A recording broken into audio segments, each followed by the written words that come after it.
Hello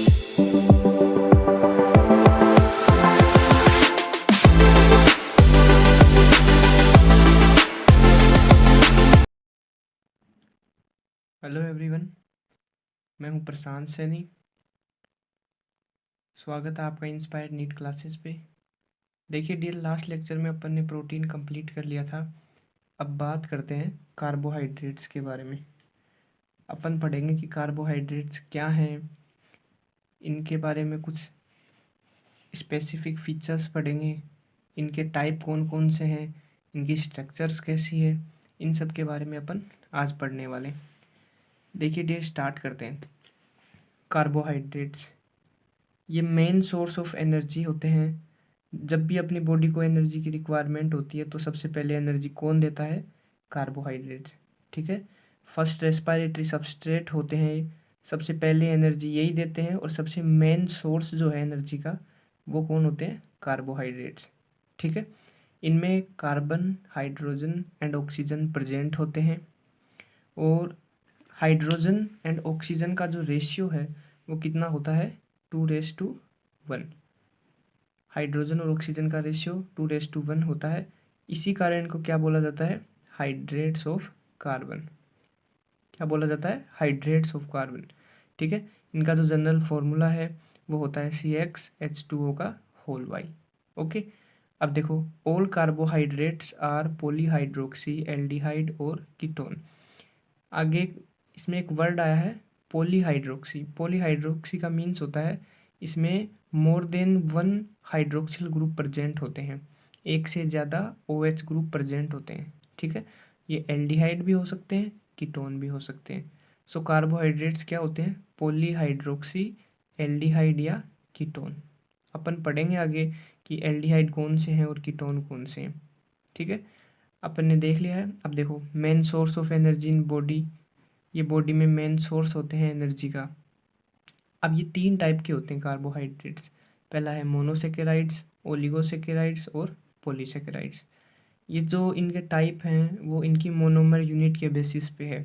अगर एक अकेला जो मोनोसेकेराइड है, सिंगल यूनिट, वो क्या कहलाती है? मोनोसेकेराइड्स। 2 से 10 मोनोसेकेराइड्स आपस में मिल जाती हैं तो वो कहलाता है ओलिगोसेकेराइड्स। और 10 से ज़्यादा मोनोसेकेराइड्स आपस में अगर जुड़ जाती हैं तो वो क्या कहलाता है? पॉलीसेकेराइड्स। ओके डियर, देखो, पहला है मोनोसेकेराइड्स। मोनोसेकेराइड्स क्या होते हैं? ये सिंपलेस्ट कार्बोहाइड्रेट है, मतलब इनसे छोटा रूप कोई नहीं होता। सबसे छोटे जो कार्बोहाइड्रेट हैं वो कौन से हैं? मोनोसेकेराइड्स। तो सिंपलेस्ट कार्बोहाइड्रेट है। ये वाटर सोल्यूबल होते हैं और इनको क्या बोला जाता है? शुगर। अगले आते हैं ओलिगोसेकेराइड्स। ओलिगोसेकेराइड्स में क्या होता है कि 2 से 10 मोनोसेकेराइड्स इकाइयाँ आपस में जुड़ी होती हैं। ये भी वाटर सोल्यूबल होते हैं, इनको भी शुगर बोला जाता है। ठीक है, फिर आते हैं पॉलीसेकेराइड्स। पॉलीसेकेराइड्स में more than 10 monosaccharide units present होती हैं, बट ये नॉन शुगर होते हैं। क्या होते हैं? Non sugar. सॉरी, इसमें आपको दिखाई नहीं दिया, ये देखो। अपन बात कर रहे थे किसकी? मोनोसेकेराइड, ओलिगोसेकेराइड और पॉलीसेकेराइड्स की अपन बात कर रहे थे। ठीक है, देखो, अपन ने क्या बताया?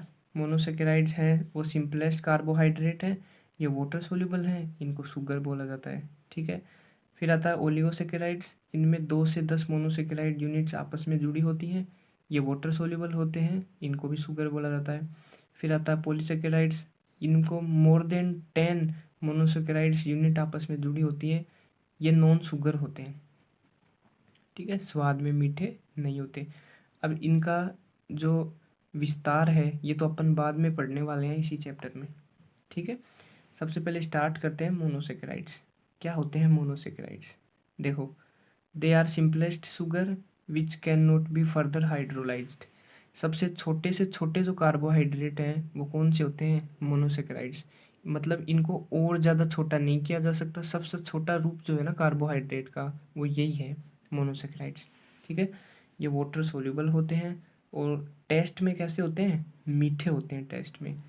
ठीक है, टेस्ट में मीठे होते हैं, स्वीट होते हैं, इसी कारण इनको शुगर बोला जाता है। क्या बोला जाता है? शुगर। इनका जो फॉर्मूला है वो है CnH2n होल n, CnH2nOn, ये इनका फॉर्मूला है। ठीक है।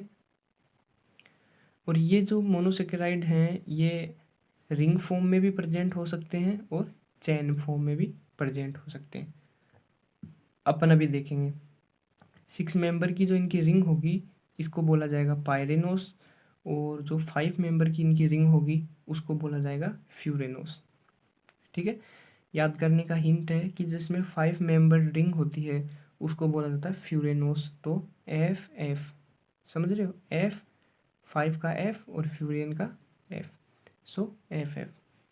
ठीक है। और ये जो है पायरेनोस और फ्यूरेनोस स्ट्रक्चर है, ये किसने दिया था? हावर्थ नाम के एक साइंटिस्ट थे, उन्होंने इसके बारे में बताया था। ठीक है। अब देखो अपन बात करने वाले हैं कि जो मोनोसेकेराइड्स हैं उनके एग्जाम्पल कौन कौन से मोनोसेकेराइड्स होते हैं। देखो सबसे पहला आता है 3 कार्बन का मोनोसेकेराइड्स। 3 कार्बन का मोनोसेकेराइड्स है, उसको बोलते हैं ट्रायोजिस, और C3H6O3 ये इसका फॉर्मूला होता है। इसका एग्जाम्पल है ग्लिसर एल्डिहाइड और डाईहाइड्रोक्सी एसीटोन। अगला है 4 कार्बन का, इसको बोला जाता है टेट्रोजिस, इसका फॉर्मूला होता है C4H8O4। ठीक है। इसका एग्जाम्पल है एरिथ्रोज और एरिथ्रोलोज। आगे आता है 5 कार्बन का कार्बोहाइड्रेट या 5 कार्बन का मोनोसेकेराइड पेंटोजिस, C5H10O5। एग्जाम्पल है राइबोज, डीऑक्सीराइबोज, जाइलुलोज और अरेबिनोज। फिर आता है 6 कार्बन का हेक्सोजिस, C6H12O6। इसका एग्जाम्पल आता है ग्लूकोज, मेनोज, गैलेक्टोज और फ्रक्टोज। फिर 7 कार्बन का आता है हेप्टोजिस, C7H14O7, और इसका एग्जाम्पल है सीडोहेप्टुलोज। ठीक है। देखो डियर, ये जो मैंने बताए हैं ये तो मतलब बहुत ही ज़्यादा हैं। अपने जो सिलेबस में है वो बेसिकली ये है सिर्फ पेंटोजिस और हेक्सोजिस। इसमें भी आपको कौन कौन से एग्जाम्पल जो हैं वो याद रखने हैं। अगर आप रखना चाहो तो इन सबको याद रख सकते हो, अदरवाइज़ जो मैं बता रहा हूँ वो तो कम से कम आपको याद रखने ही है। आपको एग्जाम्पल राइबोज, डीऑक्सीराइबोज, ठीक है, ये तो पेंटोजिस के एग्जाम्पल, और हेक्सोजिस के एग्जाम्पल में ग्लूकोज, मेनोज, गैलेक्टोज, फ्रक्टोज ये। और अगला है ट्रायोजिस में आपको ग्लिसरैल्डिहाइड, सिर्फ बस इतना याद रखना है। ठीक है। अगर पूरा याद रख सको तब तो बहुत ही बढ़िया है, वरना इतना भी रख लोगे तो उसमें भी अपना काम चल जाएगा। ठीक है डियर। अब देखो, अब मैंने ये मार्क कर रखे हैं, रेड मार्क कर रखा है, ब्लू मार्क कर रखा है, ये क्या है? जिस पे मैंने रेड मार्क कर रखा है ना उसमें तो एल्डिहाइड ग्रुप प्रेजेंट होता है, तो ये क्या कहलाते हैं? एल्डोजिस। देखो ग्लिसर एल्डिहाइड, इसमें तो नाम से ही पता चल रहा है कि इसमें एल्डिहाइड ग्रुप प्रेजेंट है। अगला है एरिथ्रोज, इसमें भी एल्डिहाइड ग्रुप प्रेजेंट है। राइबोज, इसमें भी एल्डिहाइड ग्रुप प्रेजेंट है। डीऑक्सीराइबोज, इसमें एल्डिहाइड, ग्लूकोज में भी एल्डिहाइड ही होता है। मेनोज और गैलेक्टोज, इन तीनों में क्या होता है? एल्डिहाइड ग्रुप प्रेजेंट होता है। ये अरेबिनोज है, इसमें भी एल्डिहाइड प्रेजेंट होता है। ठीक है। और कीटोन किस में प्रेजेंट होता है? डाईहाइड्रोक्सी एसीटोन, एरिथ्रुलोज और फ्रक्टोज और सीडोहेप्टुलोज, और ये जाइलुलोज। इनमें क्या होता है? कीटोज, यानी कीटोन समूह होता है। देखो जिसमें एल्डिहाइड ग्रुप प्रेजेंट होता है ना उसको तो बोला जाता है एल्डोजिस, और जिसमें कीटोन ग्रुप प्रेजेंट होता है उसको बोला जाता है कीटोजिस। ठीक है, एल्डोजिस और कीटोजिस। अब नेक्स्ट अपन बात कर रहे हैं, अब देखो लिविंग सिस्टम में 4 कार्बन या उससे ज़्यादा की जो शुगर होती है ना वो रिंग फॉर्म में प्रेजेंट होती है। ठीक है, 4 कार्बन या उससे ज़्यादा की जो शुगर है वो रिंग फॉर्म में प्रेजेंट होती है लिविंग सिस्टम में। अब देखो एक है 5 कार्बन की शुगर, राइबोज शुगर, और दूसरी डीऑक्सी राइबोज शुगर, दोनों 5 मेंबर की रिंग है, 5 कार्बन की रिंग है। ठीक है। अब देखो राइबोज है वो अपन देखेंगे आगे किस में पाया जाता है? आरएनए में, और डीऑक्सी राइबोज किस में पाया जाता है? डीएनए में। ठीक है। अब ये राइबोज का स्ट्रक्चर दे रखा है, ये एच ऊपर, ये ओ एच नीचे, और ये एच ओ एच और ये CH2OH। ये first prime, second prime, third prime, fourth और ये fifth. 1 days, 2 days, 3 days, 4 days और 5 डेज कार्बन है ये 5 कार्बन की। ठीक है, अगला है डीऑक्सीराइबोज, ये भी 5 कार्बन का ही रिंग है। ठीक है, 5 कार्बन प्रेजेंट है इस रिंग में। और सेम ये भी 1 डेज, 2 डेज, 3 डेज, 4 डेज और 5 डेज। अब देखो इन दोनों में देखने में आपको सेम ही लग रही होगी, इन दोनों में डिफरेंस क्या है? इन दोनों में जो डिफरेंस है वो आप देख पा रहे हो? आपको समझ में आ रहा है क्या? नहीं समझ में आ रहा है? मैं बताता हूँ। देखो आप 2 डेज कार्बन को देखो, राइबोज का 2 डेज, डीऑक्सीराइबोज का 2 डेज कार्बन।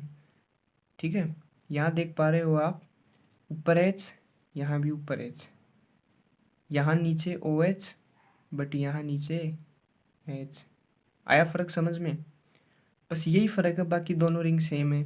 यहाँ 2 डेज कार्बन पे ओ एच है और यहाँ 2 डेज कार्बन पे एच है। ठीक है, यही रीज़न है कि जो आरएनए होता है ना, आरएनए वो लेस स्टेबल होता है और डीएनए क्या होता है? Most stable.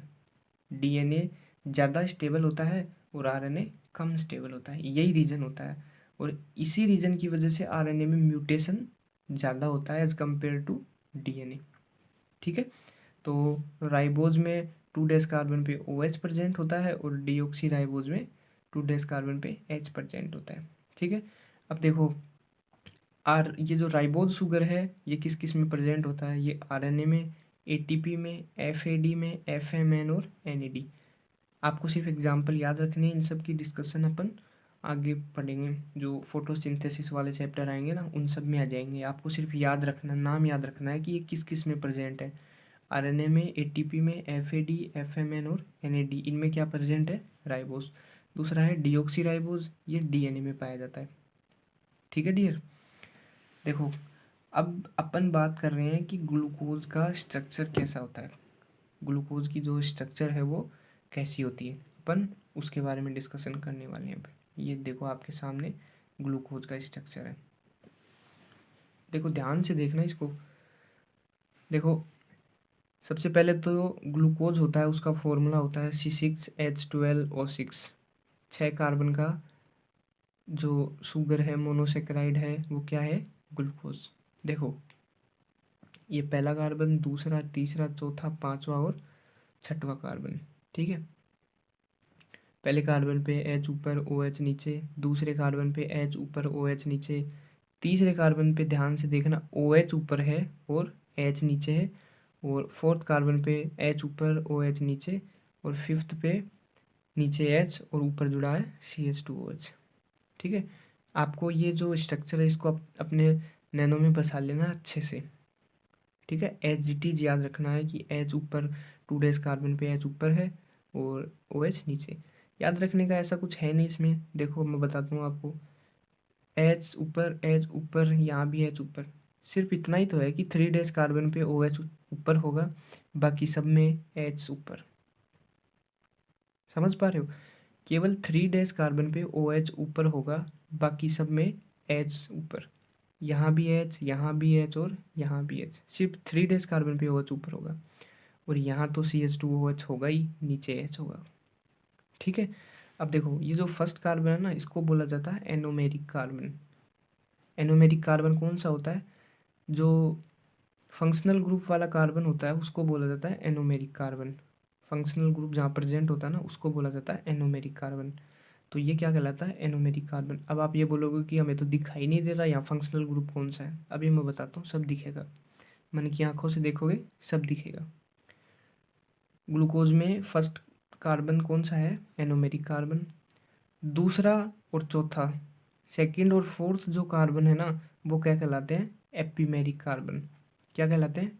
एपीमेरिक कार्बन। अपन पढ़ेंगे आगे एनोमेरिक क्या है, एपीमेरिक क्या है, अभी तो आपको बता रहा हूँ मैं जस्ट। देखो 2 डेज कार्बन एपीमेरिक किस में होता है? मेनोज में। 2 डेज कार्बन किस में एपीमेरिक कार्बन होता है? मेनोज में। और 4 डेज कार्बन एपीमेरिक कार्बन होता है किस में? गैलेक्टोज में। ठीक है, याद रखने की ट्रिक बता देता हूँ। एपीमेरिक कार्बन 2 डेज किस में होता है? मेनोज में। तो याद रखना है 2 मन।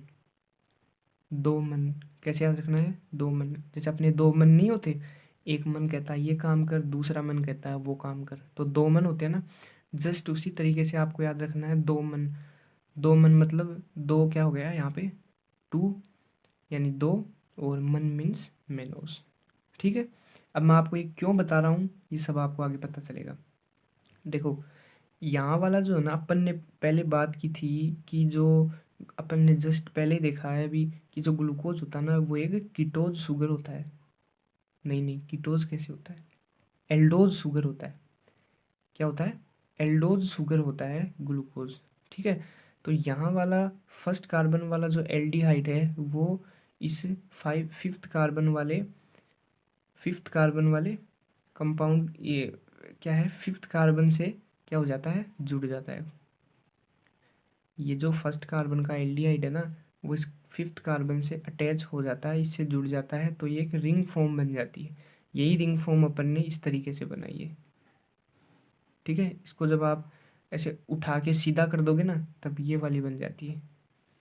समझ पा रहे हो। आगे देखो, आगे आता है फ्रक्टोज। अब ये वाला जो स्ट्रक्चर है ना वो है फ्रक्टोज का स्ट्रक्चर। अपन ने क्या किया, ग्लूकोज वाले में रिंग बना दी और फ्रक्टोज वाला ऐसा का ऐसा लिख दिया। ऐसा ही ये ग्लूकोज का स्ट्रक्चर भी ऐसा ही होता है, अगर बिना रिंग बनाए देखे ना तो ऐसा होता है उसमें भी। यहाँ पे 2 कार्बन पे C डबल बॉन्ड वो है, वहाँ पे 1 नंबर कार्बन पे CH2, वो 1 नंबर कार्बन पे वहाँ पे CHO होता है, एल्डिहाइड होता है वहाँ पे। ठीक है। तो ये फ्रक्टोज है। फ्रक्टोज देखो CH2OH, और सेकंड कार्बन जो है ना वो फ्रक्टोज में क्या कहलाता है, क्या कहलाता है बताओ, anomeric carbon. Second number carbon जो है वो एनोमेरिक कार्बन कहलाता है, क्योंकि सेकंड नंबर कार्बन पे कीटोन समूह प्रेजेंट है। ठीक है। और ये क्या कहला है, ये फ्रक्टोज का स्ट्रक्चर है, देख लो। अब आगे देखते हैं। देखो अपन ने अभी देखा था कि एनोमेरिक कार्बन क्या है। एनोमेरिक कार्बन क्या है, देखो कौन सा कार्बन एनोमेरिक कार्बन है।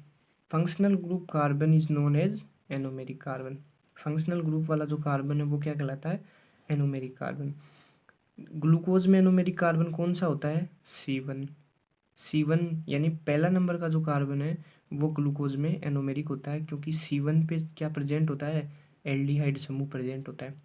और फ्रक्टोज में क्या होता है एनोमेरिक कार्बन, C2 कार्बन क्या है, C2 कार्बन क्या होता है, एनोमेरिक कार्बन, क्योंकि C2 कार्बन पे C double bond O present होता है। देखो स्ट्रक्चर देखो, सेम मैंने अभी आपको बताया है पहले कि ग्लूकोज में CHO होता है एनोमेरिक कार्बन पे, और फ्रक्टोज में C डबल बॉन्ड O होता है एनोमेरिक कार्बन पे। ठीक है। अब देखो एनोमर्स ऑफ ग्लूकोज। ग्लूकोज के जो एनोमर्स हैं वो कौन कौन से हैं, ये देखो एनोमर्स ऑफ ग्लूकोज। देखो क्या करना है कि H और OH का इंटरचेंज करना है। एनोमेरिक कार्बन होता है फंक्शनल ग्रुप वाला कार्बन, फंक्शनल ग्रुप वाले कार्बन को क्या बोला जाता है, एनोमेरिक कार्बन बोला जाता है। तो ग्लूकोज में ये जो पहले नंबर का कार्बन है ना ये एनोमेरिक होता है। आपको जस्ट क्या करना है, H और OH की जो डायरेक्शन है वो चेंज कर देनी है। ये वाला H ऊपर है, यहाँ OH नीचे है। इस वाले में देखोगे तो OH ऊपर आ गया और H नीचे आ गया, सिर्फ यही डिफरेंस है, बाकी सब सेम है। तो जिसमें H ऊपर होता है और OH नीचे होता है उस वाले को बोला जाता है अल्फा ग्लूकोज, और जिसमें OH ऊपर होता है H नीचे होता है उसको बोला जाता है बीटा ग्लूकोज। ठीक है। अब आगे बात आती है एपीमर की।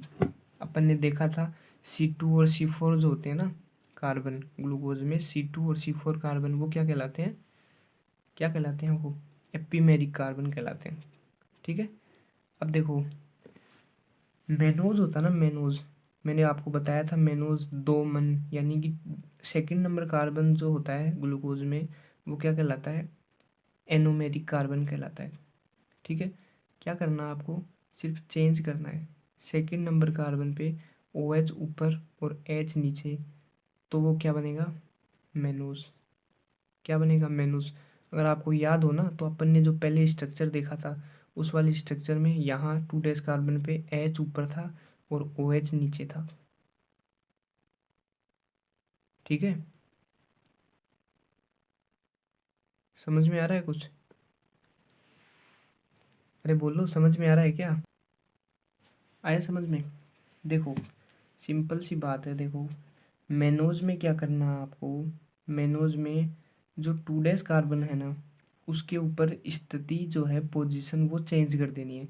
अपन ने पहले देखा था 2 कार्बन पे एच अपन ने ऊपर किया था और ओ एच नीचे किया था।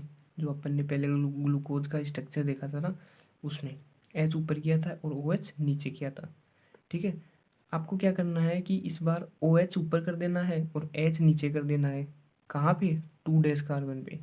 2 कार्बन पे ओ एच ऊपर कर देना है, एच नीचे कर देना है। ये कर दिया, क्या बन गया? मेनोज। समझे? दूसरा, गैलेक्टोज में एनोमेरिक कार्बन, सॉरी, ग्लूकोज में एपीमेरिक कार्बन कौन सा होता है? 4 कार्बन। सेम यही करना है आपको। इसी में भी क्या करना है, अपन ने जब पहले देखा था ग्लूकोज का डायग्राम, तो उसमें अपन ने देखा था एच ऊपर था, ओ एच नीचे था। कहाँ पर? 4 पोजीशन पे। तो अब क्या करना है आपको, गैलेक्टोज बनाने के लिए इसको उल्टा कर दो, ओ एच को ऊपर कर दो और एच को नीचे कर दो। ठीक है, ये कर दिया, ओ एच ऊपर एच नीचे, क्या बन गया? गैलेक्टोज। इनकी ये जो रिंग है ना, सेम यही रिंग नीचे है। देखो, इसको लिखने का तरीका बदल गया, बाकी रिंग वो की वो है। देखो, 1 नंबर कार्बन पे एच ऊपर है, 2 नंबर पे ओ एच ऊपर है, 3 नंबर पे भी ओ एच ऊपर है और 4 नंबर पे एच ऊपर है। इस वाले में देखो नीचे, 1 नंबर कार्बन पे एच ऊपर, यानी एक साइड में जिधर एच है, 2 नंबर पे उधर ओ एच है, 3 नंबर पे उधर ओ एच है, 4 नंबर पे उधर एच है। देखो, ये ऊपर है, ये सब चीज़ें लेफ्ट में आ गई। सेम यही है, अपन ने इसको इस तरीके से लिख दिया। ठीक है, सेम ऐसा ही इधर है। ठीक है, चलो आगे बढ़ते हैं। देखो, अभी जो एनोमर और एपीमर की बात अपन ने की थी, सिंपल तरीके से एक बार फिर से समझा देता हूँ एनोमर और एपीमर के बारे में। ठीक है, देखो, अब एपीमर क्या है? एपीमर ऑफ ग्लूकोज, ये ग्लूकोज है। ठीक है, ये क्या है? ग्लूकोज। देखो, 2 कार्बन जो है, सेकंड नंबर कार्बन, इस पे एच लेफ्ट साइड में है, ओ एच राइट साइड में है। और जो 4 कार्बन है, फोर्थ नंबर का कार्बन, उस पे भी एच ऊपर, एच लेफ्ट साइड में है और ओ एच राइट साइड में। ठीक है, आपको क्या करना है, इधर देखो, गैलेक्टोज में अपन ने बताया था, गैलेक्टोज में अपन ने गैलेक्टोज से पहले आप ये देख लो, मेनोज अपन ने बताया था। आप ऐसे याद रख सकते हो मेनोज को, 2 मन, यानी सेकंड नंबर कार्बन पे आपको एच और ओ एच चेंज करने हैं। देखो, सेकंड नंबर कार्बन ये है, यहाँ पे एच लेफ्ट साइड में है, इस वाले में सेकंड नंबर कार्बन पे ओ एच लेफ्ट साइड में आ गया और एच राइट साइड में। चेंज हो गई ना पोजीशन। देखो, इधर O H left, H right, इधर H left, O H right, यानी चेंज हो गया। कौन से नंबर कार्बन पे चेंज हुआ है? ये हुआ है सेकंड नंबर कार्बन पे चेंज। तो ये कौन सा कार्बन हुआ फिर? ये हुआ एपीमेरिक कार्बन। किस में? मेनोज में।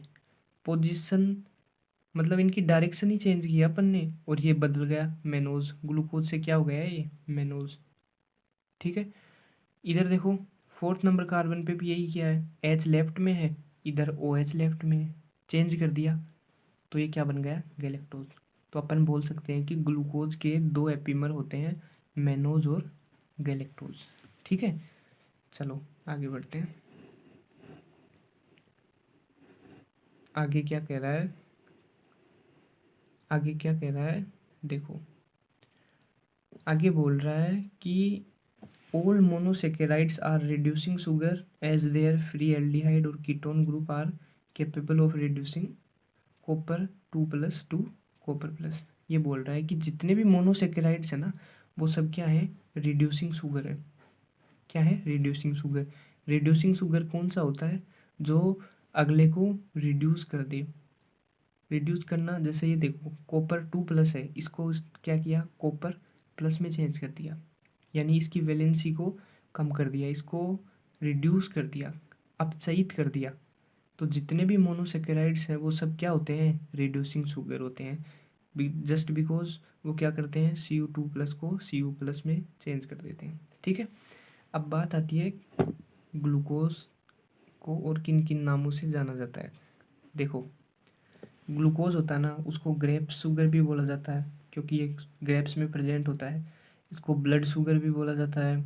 और अपन ने पहले बात की थी कि इसमें एल्डिहाइड ग्रुप प्रेजेंट होता है 1 कार्बन पे, जो कि कौन सा कार्बन होता है।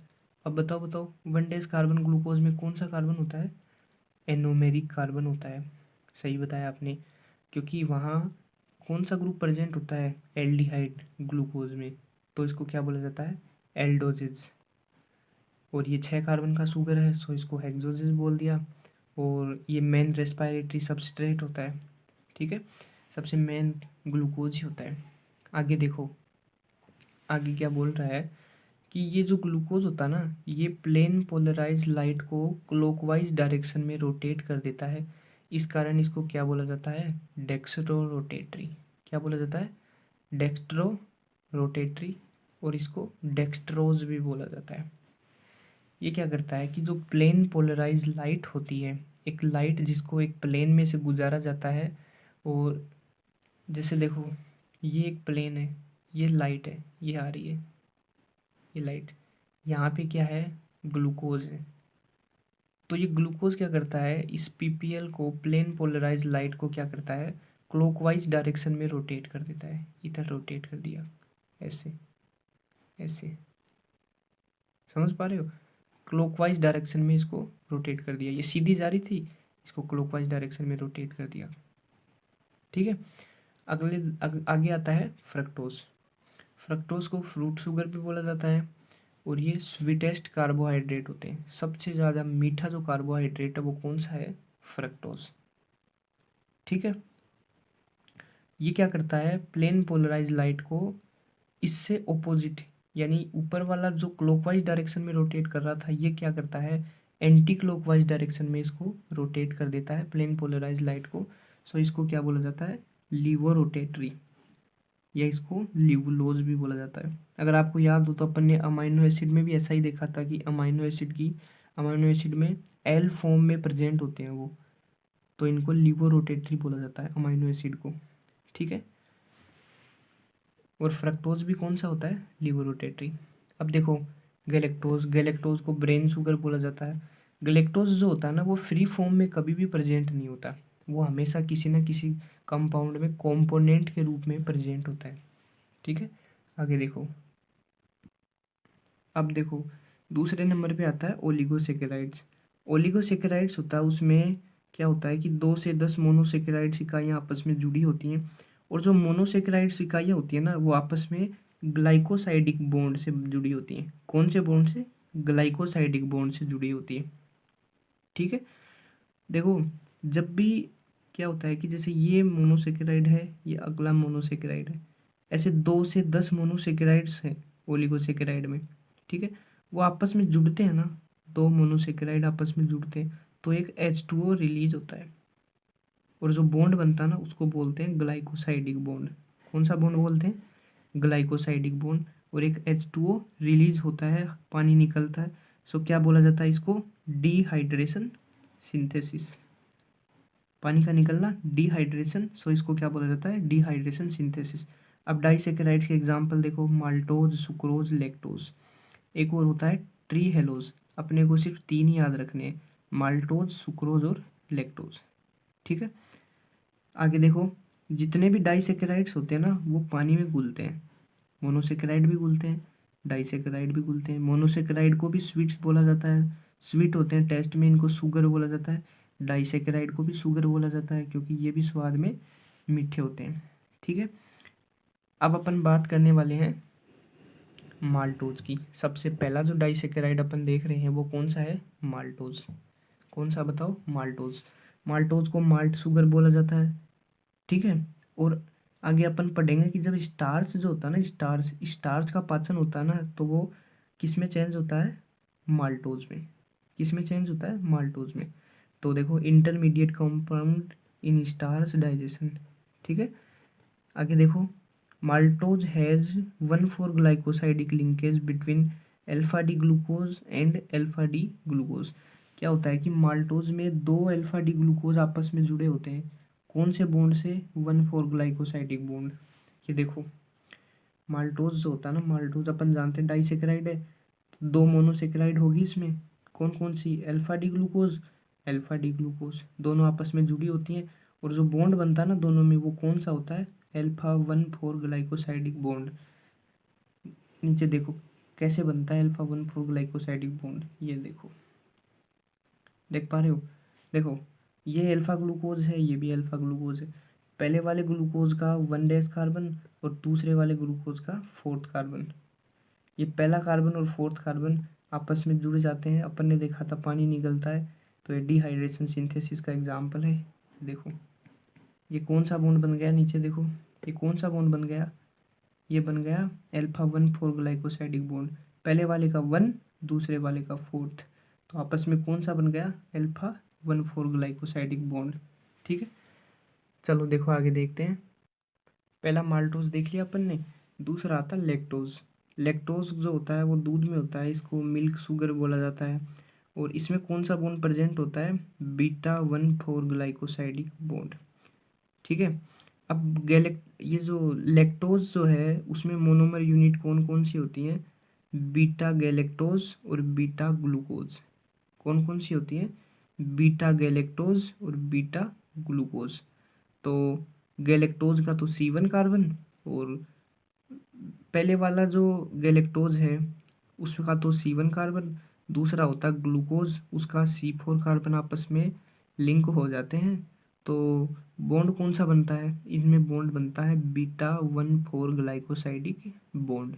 ठीक है, और सबसे कम मीठा जो होता है ना, लीस्ट स्वीट शुगर, वो यही होता है लैक्टोज, सबसे कम मीठा। ठीक है, अपन ने देखा था कि अपन ने क्या देखा था? पहले अपन ने देखा था माल्टोज जो होता ना, माल्टोज, उसमें दो अल्फा डी ग्लूकोज आपस में जुड़ रही थी। अब लैक्टोज है, उसमें बीटा डी गैलेक्टोज और beta glucose, beta galactose beta glucose, ये आपस में जुड़ रहे हैं। आगे आता है सुक्रोज। देखो सुक्रोज क्या है? सुक्रोज में कौन कौन सी मोनोमर यूनिट प्रेजेंट होती हैं, इसके बारे में अपन अब देखने वाले हैं। देखो सुक्रोज, सुक्रोज क्या होता है कि जब प्लांट में फूड का ट्रांसपोर्ट होता है ना, प्लांट में जब भोजन ट्रांसपोर्ट होता है तो वो सुक्रोज के फॉर्म में ही होता है। मेनली सुक्रोज के फॉर्म में ही होता है, ये अपन ट्रांसपोर्ट इन प्लांट्स वाले चैप्टर में पढ़ेंगे। सुक्रोज को इन्वर्ट शुगर भी बोला जाता है। क्या बोला जाता है? Invert sugar. इसको कैन शुगर भी बोलते हैं, टेबल शुगर भी बोलते हैं, कॉमर्शियल शुगर भी बोलते हैं।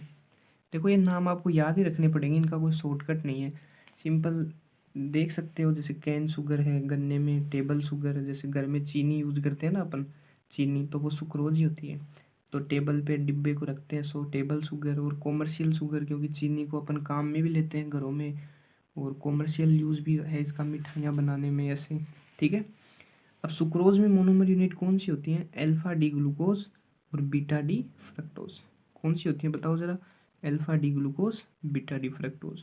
ठीक है, और इसमें कौन सा लिंकेज होता है? Alpha 1 β 2 glycosidic linkage. कौन सा होता है? अल्फा 1 β 2। देखो क्या है कि ये अपन कैसे नाम दे रहे हैं इनका? पहला कौन सा है? ग्लूकोज। तो ग्लूकोज का तो पहले नंबर का कार्बन, ग्लूकोज की कौन सी फॉर्म है? Alpha form. तो अल्फा फॉर्म में ग्लूकोज प्रेजेंट है, उसका तो पहला कार्बन। दूसरा कौन सा है? फ्रक्टोज। अपन ने देखा था फ्रक्टोज में 2 डैश कार्बन पे कीटोन था। ठीक है, तो फ्रक्टोज का 2 डैश कार्बन। फ्रक्टोज किस फॉर्म में प्रेजेंट है? बीटा फॉर्म में। तो ये आपस में मिल जाएंगे तो कौन सा बॉन्ड बन जाएगा? Alpha 1 β 2 glycosidic linkage. ठीक है, और ये नॉन रिड्यूसिंग शुगर है। सुक्रोज कौन सा होता है? Non reducing sugar. बाकी जो अपन ने दो पढ़े थे ऊपर वाले, वो दोनों क्या थे? Reducing sugar. ठीक है, अब देखो, अब बात करते हैं अगला जो अपन ने डाइसेकेराइड देखा था, ट्री हेलोज। क्या देखा था? Trehalose. ये देखो, वैसे अपने सिलेबस में नहीं है ट्री हेलोज, बट देख लेते हैं। Glycosidic linkage between two anomeric carbon of two alpha glucose unit, यानी कि ट्री हेलोज में दो अल्फा ग्लूकोज यूनिट आपस में जुड़ी होती हैं। ठीक है, अब देखो, अब क्या है कि ऊपर वाले तीनों को मैंने समराइज वे में एक जगह पे बता दिया आपको। माल्टोज जो होता है ना, माल्टोज में अल्फा ग्लूकोज और अल्फा ग्लूकोज ये दो यूनिट होती हैं मोनोसेक्राइड। अल्फा ग्लूकोज इनके बीच में बॉन्ड होता है अल्फा 1,4 ग्लाइकोसाइडिक बॉन्ड। अगला आता है लैक्टोज। लैक्टोज में क्या होता है, बीटा गैलेक्टोज और beta glucose, beta galactose beta glucose. तो बॉन्ड कौन सा बनता है, बीटा 1,4 ग्लाइकोसाइडिक बॉन्ड। आपको सीक्वेंस में याद रखना है, बीटा गैलेक्टोज पहले है तो पहले ही याद रखना है इसको, क्योंकि अदरवाइज ये बॉन्ड चेंज हो जाएगा। ये अपन ने बीटा 1,4 बताया ना, तो गैलेक्टोज का तो पहला और ग्लूकोज का फोर्थ कार्बन आपस में मिलेंगे तब ये बॉन्ड बनेगा, बीटा 1,4 ग्लाइकोसाइडिक बॉन्ड। फिर आता है सुक्रोज। सुक्रोज में क्या होता है, अल्फा ग्लूकोज और बीटा फ्रक्टोज। तो बॉन्ड कौन सा बन गया, अल्फा 1 बीटा 2 ग्लाइकोसाइडिक बॉन्ड। ठीक है, चलो आगे देखते हैं।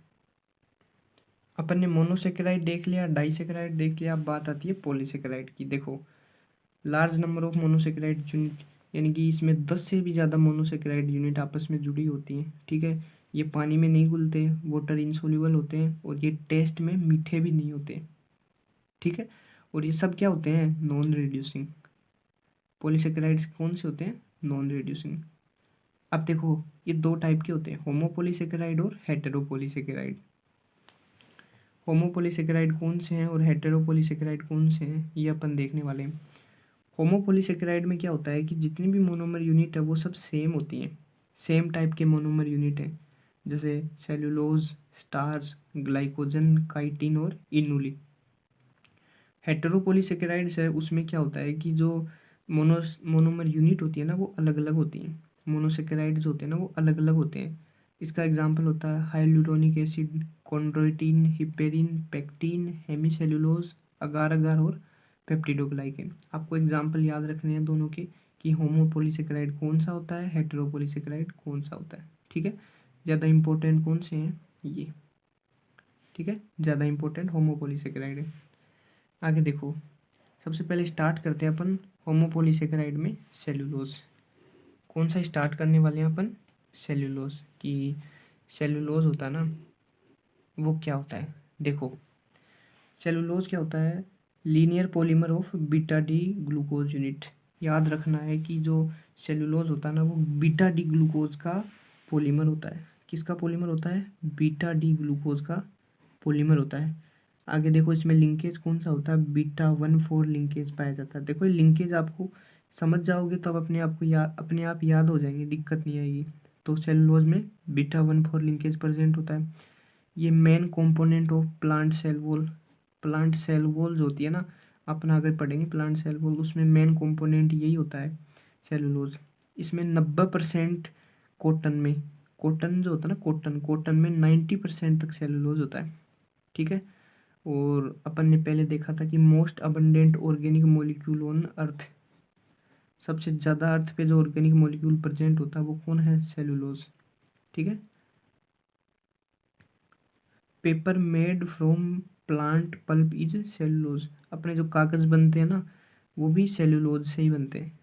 ठीक है, ये स्ट्रक्चरल पॉलीसेकेराइड है क्योंकि स्ट्रक्चर बनाने में हेल्प करता है। और अपन ने देख लिया होमोपॉलीसेकेराइड है ही, ये होमोपॉलीमर ये है ही। ठीक है, और ये अनब्रांच्ड होता है। सबसे इम्पोर्टेंट बात क्या है, ये अनब्रांच्ड होते हैं, सेलुलोज अनब्रांच्ड होते हैं।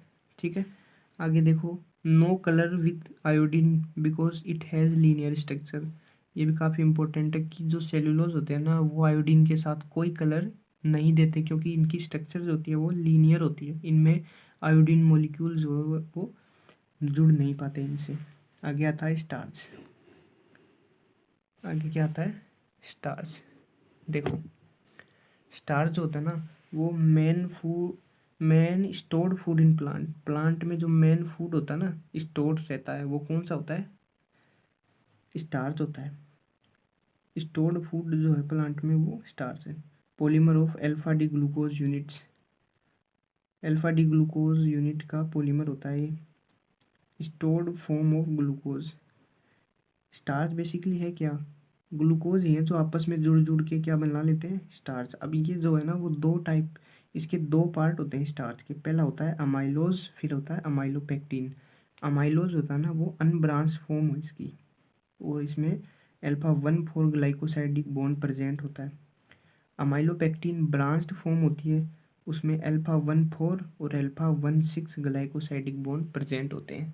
आगे देखो, देखो अमाइलोज होता है, अपन ने देखा है अमाइलोज क्या होता है, अनब्रांच्ड पॉलीमर होता है और उसमें अल्फा 1,4 ग्लाइकोसाइडिक लिंकेज प्रेजेंट होता है। ये देखो अल्फा, अल्फा ग्लूकोज, ये भी अल्फा ग्लूकोज, तो पहले कार्बन का 1 और सेकंड कार्बन का 4th कार्बन जो है वो आपस में बॉन्ड बना लेते हैं, तो अल्फा 1,4 ग्लाइकोसाइडिक लिंकेज हो गया।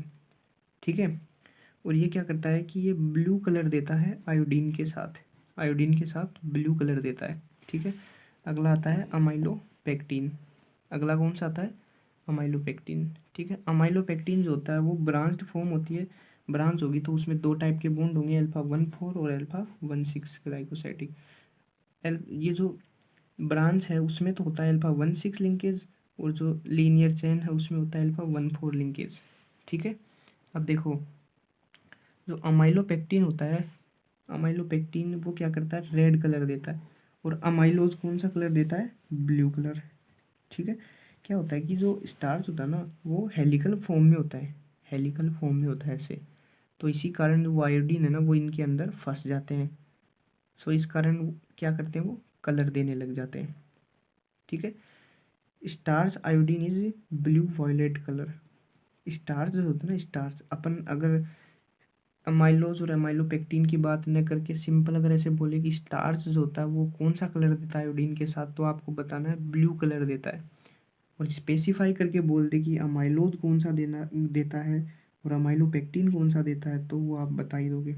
ठीक है, बट जो सेल्यूलोज होता है ना वो है ऐसे लीनियर स्ट्रक्चर होता है सेल्यूलोज का, तो वो क्या करता है कि वो आयोडीन को पकड़ ही नहीं पाता, और इस कारण वो आयोडीन टेस्ट नहीं दे पाता। याद रखना, सेलुलोज आयोडीन टेस्ट नहीं देता। ठीक है, आगे देखते हैं। देखो अगला आता है ग्लाइकोजन।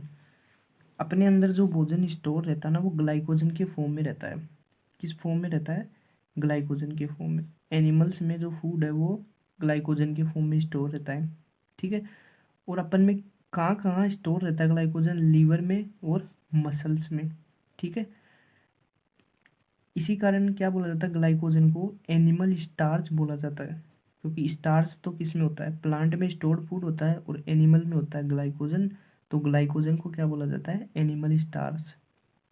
ठीक है, और ये हाईली ब्रांच्ड पॉलीमर होता है अल्फा डी ग्लूकोज का, अल्फा डी ग्लूकोज का हाईली ब्रांच्ड पॉलीमर होता है, और इसमें अल्फा 1,4 और अल्फा 1,6 ग्लाइकोसाइडिक बॉन्ड प्रेजेंट होते हैं, और इनमें जो ब्रांच होती है ना वो अमाइलोपेक्टिन से भी ज़्यादा होती है। और देखो इसमें क्या होता है कि एक रिड्यूसिंग एंड होता है और बहुत सारे नॉन रिड्यूसिंग एंड होते हैं। एक रिड्यूसिंग एंड होता है और बहुत सारे नॉन रिड्यूसिंग एंड होते हैं। देखो जैसे ये आपके सामने डायग्राम है, देखो ये एक एंड है रिड्यूसिंग, ये ग्लाइकोजन का ही डायग्राम है। ये डायग्राम किसका है, ग्लाइकोजन का। एक तो रिड्यूसिंग एंड है और देखो कई सारे नॉन रिड्यूसिंग एंड है। अगर अपने को एंड्स ज्ञात करने हो कि बताओ ग्लाइकोजन में कितने एंड्स हैं, तो अपने क्या करना है, number of branches plus 1, branch की संख्या उनमें एक जोड़ देना है। जैसे देखो 1 2 3 4, यहाँ पे 4 ब्रांचेज हैं, उसमें एक जोड़ देना है, तो कितने एंड हो गए, 5। 5 ही हैं, 1 2 3 4 5। समझ में आ गया। Glycogen is stored food of fungi. ठीक है, fungi, glycogen is stored food of fungi. Fungi में भी जो फूड स्टोर्ड रहता है वो ग्लाइकोजन के फॉर्म में ही रहता है। ठीक है, अब देखो right and is called reducing and. ये तो अपन ने बता ही दिया कि जो राइट एंड है, ये देखो राइट एंड वो रिड्यूसिंग एंड कहलाता है, और जो लेफ्ट है वो नॉन रिड्यूसिंग कहलाता है। और एनिमल स्टार्च अपन ने बता ही दिया कि इसको एनिमल स्टार्च बोला जाता है।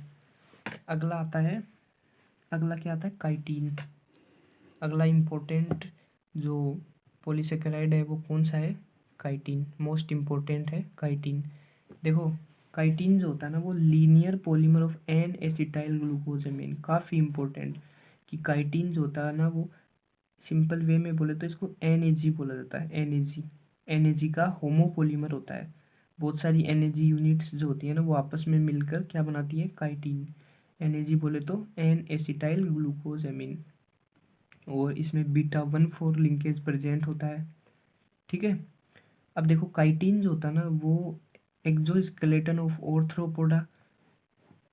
ऑर्थ्रोपोडा फाइलम आता है, आगे अपन पढ़ेंगे टेक्सोनोमी में। उसमें ऑर्थ्रोपोडा फाइलम में जैसे कॉकरोच वगैरह ये आते हैं, तो इनका जो एक्सोस्केलेटन होता है ना वो, और जो फंजाई की सेल वॉल होती है वो क्या किसकी बनी होती है, काइटिन की बनी होती है। ठीक है। और ये second most abundant organic molecule on earth. पहला कौन सा है, सेल्यूलोज, दूसरा काइटिन। ठीक है। और इसको फंगल सेल्यूलोज भी बोला जाता है, फंगल सेल्यूलोज काइटिन को। ठीक है। और ये स्ट्रक्चर बनाने का काम करता है, सो इसको स्ट्रक्चरल पॉलीसेकेराइड भी बोला जाता है। ठीक है। आगे देखो अगला होमोपोलीसेकेराइड आता है, वो है डेक्स्ट्रीन। डेक्स्ट्रीन क्या होता है कि ग्लाइकोजन और स्टार्च के पाचन में जो इंटरमीडिएट बनता है ना वो क्या बनता है, डेक्स्ट्रीन। डाइजेशन में देखेंगे अपन ग्लाइकोजन और स्टार्च का जो पाचन होता है तो उसमें जो इंटरमीडिएट बनता है वो क्या होता है, डेक्स्ट्रीन। ठीक है। डेक्स्ट्रीन जो होता है ना, by hydrolysis of dextrin glucose and maltose are formed. जब डेक्स्ट्रीन का हाइड्रोलाइसिस किया जाता है तो उससे माल्टोज और क्या बनता है, ग्लूकोज। ठीक है। It also occur as stored food in yeast and bacteria. ये ईस्ट और बैक्टीरिया में स्टोर्ड फूड के रूप में प्रेजेंट होता है। ठीक है।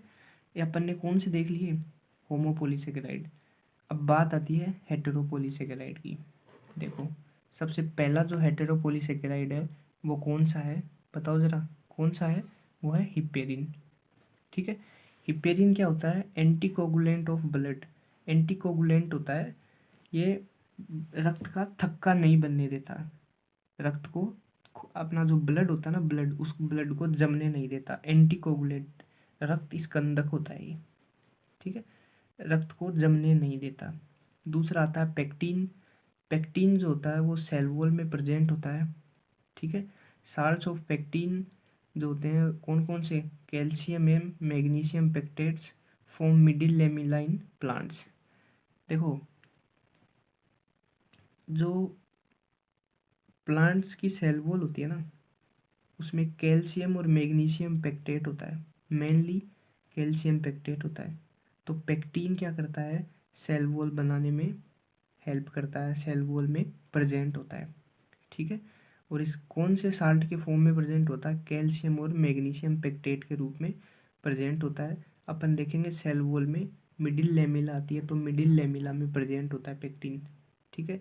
इसको प्लांट सीमेंट भी बोला जाता है, पेक्टिन को क्या बोला जाता है, प्लांट सीमेंट। जैसे ये एक सेल है और ये दूसरी सेल है। ठीक है। ये दूसरी सेल है तो ये आपस में जुड़ी होती हैं, ये होता है मिडिल लेमिला। तो इस मिडिल लेमिला में क्या होता है, कैल्शियम मैग्नीशियम पेक्टेट होता है। ठीक है। तो ये दोनों सेल्स को आपस में जोड़ने में हेल्प करता है। अगला आता है हाइलुरोनिक एसिड, इसको एनिमल सीमेंट बोला जाता है। अगला आता है पेप्टिडोग्लाइकन, ये क्या होता है कि present in cell wall of bacteria, bacteria की सेल वॉल में प्रेजेंट होता है। ठीक है।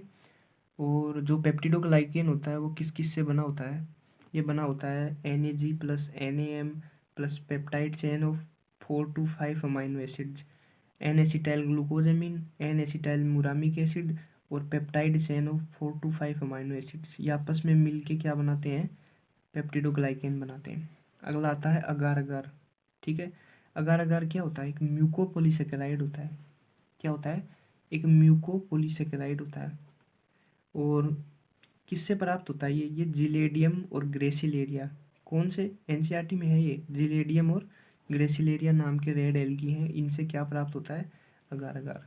अपन क्या पढ़ रहे हैं, अपन हेटेरोपोलीसेकेराइड्स पढ़ रहे हैं। ठीक है। अब अपन ने देखा है कि ये म्यूकोपोलीसेकेराइड क्या चीज़ है। अपन ने देखा है अगार अगार जो होता है ना वो एक म्यूकोपोलीसेकेराइड है। अब म्यूकोपॉलीसेकेराइड क्या चीज़ होती है, देखो, slimy polysaccharide with capacity to bind protein and water are called mucopolysaccharide. Slimy polysaccharides होता है, ठीक है, क्या होता है, स्लिमी पॉलीसेकेराइड्स होता है, जो क्या करता है, प्रोटीन और पानी को आपस में बाइंड करता है, प्रोटीन और पानी को आपस में बाइंड करता है, ठीक है। आगे देखो, in plants mucilage is a common mucopolysaccharide.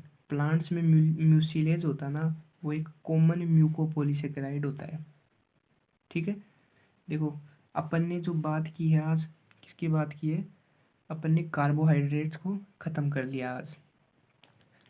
Protein कर चुके हैं अपन, आज अपन ने कार्बोहाइड्रेट को कंप्लीट कर लिया है। इसकी स्ट्रक्चर अपन ने देखी। अपन ने ओलिगोसेकेराइड में क्या देखा, maltose, lactose, sucrose, trehalose, ये अपन ने देख लिए। फिर अपन ने देखा पॉलीसेकेराइड्स। पॉलीसेकेराइड्स में अपन ने देखा सेल्यूलोज, स्टार्च, और फिर अपन ने देखा ग्लाइकोजन, काइटिन, और फिर अपन ने देखा डेक्स्ट्रिन। ये क्या थे, होमोपॉलीसेकेराइड। फिर अपन ने देखा हेटेरोपॉलीसेकेराइड। इनमें अपन ने देखा heparin, pectin, hyaluronic acid, peptidoglycan, agar agar, ये सब अपन ने देख लिए। तो आज अपना कार्बोहाइड्रेट भी कंप्लीट हो गया। नेक्स्ट अपन लिपिड की बात करेंगे, फिर लिपिड अपन पढ़ेंगे, ठीक है।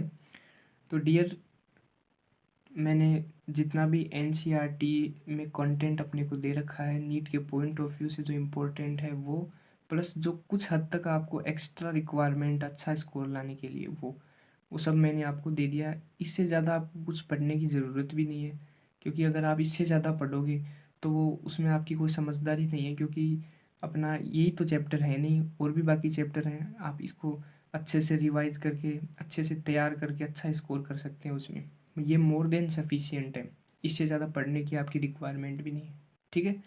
तो आपको वीडियो अच्छा लगा तो इसको लाइक कर दो, शेयर करो, और चैनल को सब्सक्राइब करो, बेल आइकन को प्रेस कर दो, ताकि हमारे नेक्स्ट वीडियो की नोटिफिकेशन आपको मिलती रहे, ठीक है। मिलते हैं नेक्स्ट वीडियो में, तब तक के लिए till then take care, love you all.